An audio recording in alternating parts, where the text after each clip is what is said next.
Assalamualaikum warahmatullahi wabarakatuh. Perkenalkan, nama saya Santri. Saya di sini akan menjelaskan sedikitnya tentang hasil laporan KKL atau kuliah kerja lapangan saya.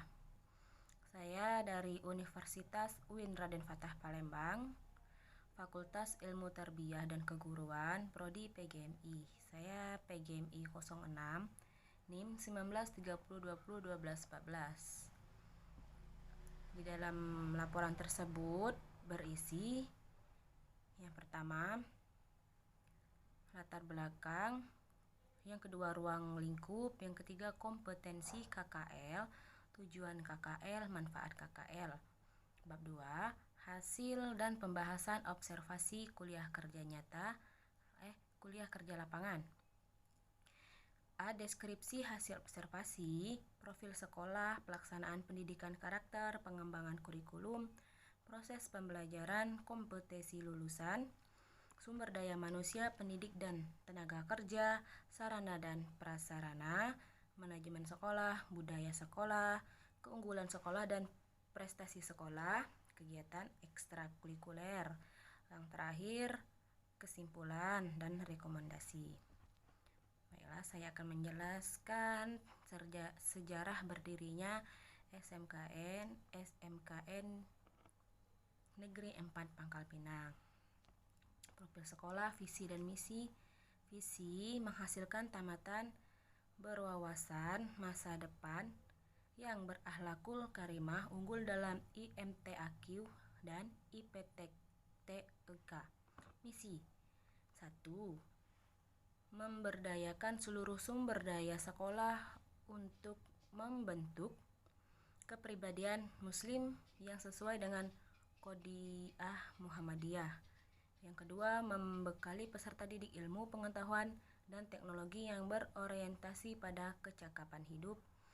Yang ketiga, membangun kemampuan logika, matematika, dan bahasa atau logika dan variabel sebagai dasar pengembangan integrasi pendidik.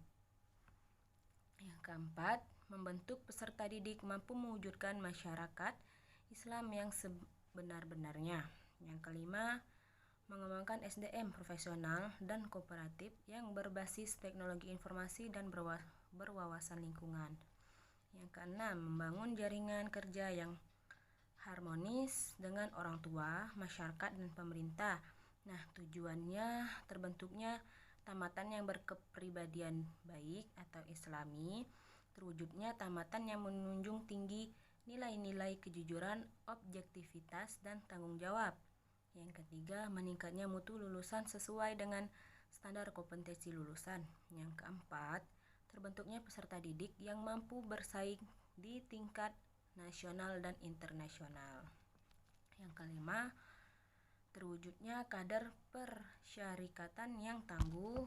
Yang keenam, terwujudnya tamatan yang mampu berperan aktif dalam masyarakat global. Yang ketujuh, terbentuknya jaringan kerja yang hampir dengan orang tua, masyarakat, dan pemerintah.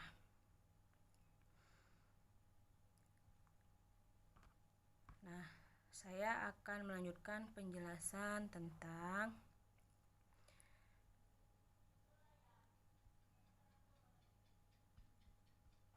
sistem organisasi.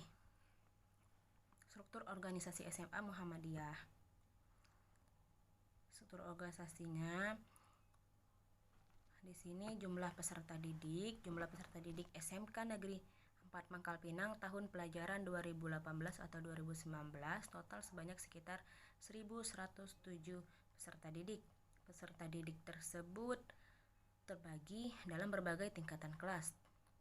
Kelas 1, kelas 2, dan kelas 3, IPS, ada juga IPA-nya, dan jumlah guru pendidik SMK Negeri 4 Pangkal Pinang sebanyak 81 guru yang mengajar di kelas 10 IPA dan IPS, kelas 11 IPA dan IPS, dan kelas 12 IPA dan IPS.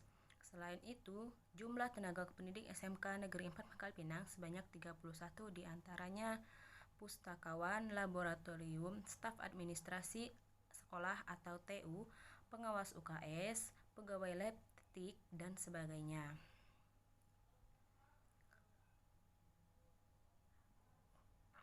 Sumber daya manusia atau pendidik dan tenaga kependidikan. Di sini saya akan menjelaskan tentang SDM. Jumlah guru yang mengajar di kelas, di dalam kelas sebanyak 80 guru yang memiliki standar kualifikasi pendidikan guru yang sesuai dengan bidang mata pelajaran yang telah ditentukan oleh kepala sekolah atau pemerintah.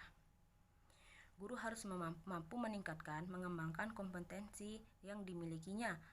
Oleh karena itu, sekolah perlu melaksanakan berbagai program dan kegiatan agar dapat mengembangkan kompetensi guru, seperti melaksanakan kegiatan menyusun RPP yang memiliki konsep digital, memberikan umroh pada guru tiap tahun untuk meningkatkan kompetensinya. Selain itu, untuk meningkatkan sikap kemuhammadiyahannya guru, maka dilaksanakan pesantren GTK tiap bulan Ramadan dan terdapat dana bagi guru untuk melanjutkan studi S2 yang dilakukan melalui tes.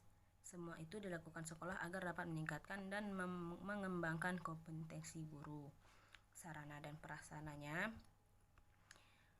lulusan tanah keseluruhan SMK Negeri 4 Pangkal Pinang luas tanahnya sebesar 12.414 meter. Bangunan sekolah memiliki 3 lantai serta 1 lantai digunakan untuk tempat parkir bawah tanah. Jumlah ruang belajar sebanyak 35 ruang yang terbagi dalam ruang belajar kelas 10, kelas 11, dan kelas 12. Jumlah laboratorium yang dimilikinya sebanyak 9 ruang. Ruang perpustakaan hanya 1 ruang yang di dalamnya terdapat miniter ruang baca dan sebagainya. Disediakan pula ruang kesenian bagi peserta didik untuk mengembangkan bakat dan minat di bidang seni. Terdapat ruang UKS bagi peserta didik yang sakit.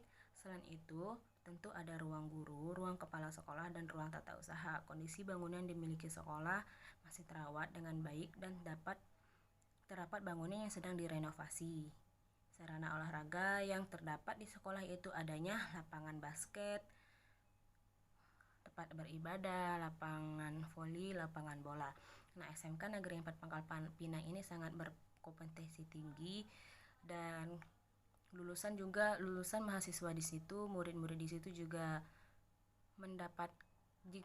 bisa lulus di universitas tinggi, perguruan tinggi, juga banyak lulus di perguruan tinggi. Nah, di SMK ini, jika murid yang berkompetensi atau murid yang memiliki kemampuan sendiri yang aktif, maka akan dibiayai sekolahnya, dan gurunya pun juga membangun kompetensi gurunya, maka gurunya juga mendapatkan biaya umroh. Nah, keunggulan sekolah dan prestasi sekolah ini, keunggulan yang paling ditonjolkan misalnya dalam bidang akademik. Banyak peserta didik diterima di perguruan tinggi yang saya bilang tadi. Upaya untuk mewujudkannya, keunggulan sekolah ini dilakukan dengan menerapkan pendidikan karakter dan kedisiplinan peserta didik dalam mengikuti peraturan sekolah. Hal ini dibuktikan dengan SMKN Negeri 4 Pangkal Pinang dijadikan sekolah rujukan dan kerjasama dengan sekolah lain. Kendala yang dihadapi adalah karena banyak peserta didik berasal dari berbagai daerah. Di sini di sekolah SMKN Pangkal Pinang ini juga banyak berbagai daerah. Misalnya dari daerah Kabupaten Bangka Tengah atau Kabupaten Bangka Barat atau Bangka Selatan. Jadi bercampur-campur muridnya di situ, dan guru-gurunya juga bercampur-campur di situ, berbagai-bagai daerah.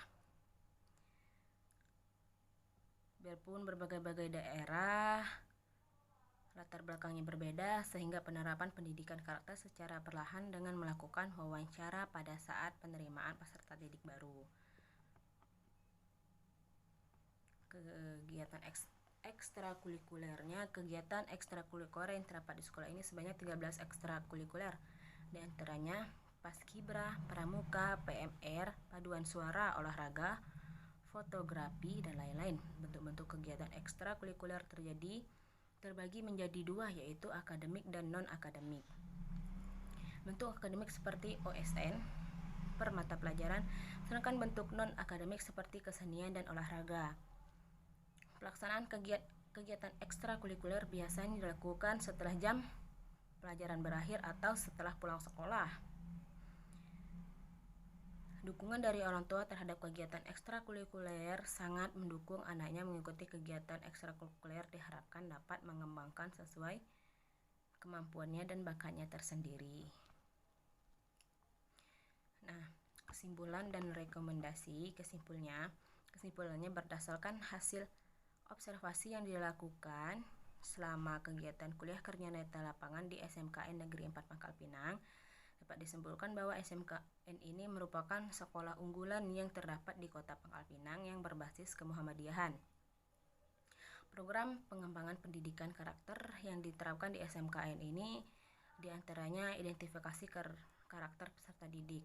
Biarpun ini SMK negeri, sekolah negeri, dia juga terdapat keagamaan atau Muhammadiyah ya. Seperti yang dilakukan pagi-pagi yaitu tadarus, pengajian khotam Quran, sholat duha dan asar berjamaah beserta sholat sunnah wajib bagi tergantung agamanya masing-masing. Hasil dari program di atas adalah sebagai dengan visi dan misi SMKN Negeri 1 Pangkal Pinang, Negeri 4 Pangkal Pinang. Kurikulum yang digunakan adalah kurikulum 2013 dengan perkembangan karakteristik kemuhammadiyahannya, kompetensi lulusan yang diharapkan agar menghasilkan peserta didik yang beriman dan bertakwa kepada Tuhan Yang Maha Esa serta berilmu. Cara menerapkannya dengan kegiatan tadarus pagi sebelum kegiatan pembelajaran dimulai, berdoa dulu sebelum pelajaran dimulai. Sekolah melaksanakan berbagai program dan kegiatan ditunjukkan untuk pengembangan kompetensi guru seperti melaksanakan kegiatan workshop untuk penyusunan RPP, workshop penulisan karya ilmiah, kegiatan diklat, dan memberikan program umroh pada guru-guru sebagai motivasi untuk meningkatkan kompetensinya.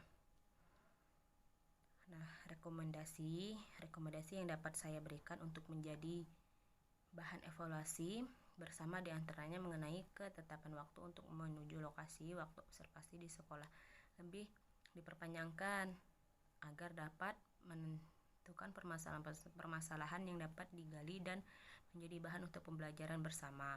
Karena lagi di fase pandemi, maka sekolahnya tutup dan hanya dibuka pada hari Senin saja dan dibuka juga pada hari Jumat. Untuk hari Sabtunya juga dibuka, tapi itu hanya untuk olahraga saja. Sekolah SMKN Negeri 1 Pangkal Pinang sekarang lagi menggunakan pembelajaran daring dari rumah, kecuali yang mengikuti ekstrakurikuler. Mungkin itu saja penjelasan dari saya, kurang lebihnya saya minta maaf jika omongan saya terbata-bata dan banyak kekurangan. Saya minta maaf kepada Allah, saya mohon ampun. Saya akhiri, wabillahi taufiq wal hidayah, waridho wal inayah. Wassalamualaikum warahmatullahi wabarakatuh.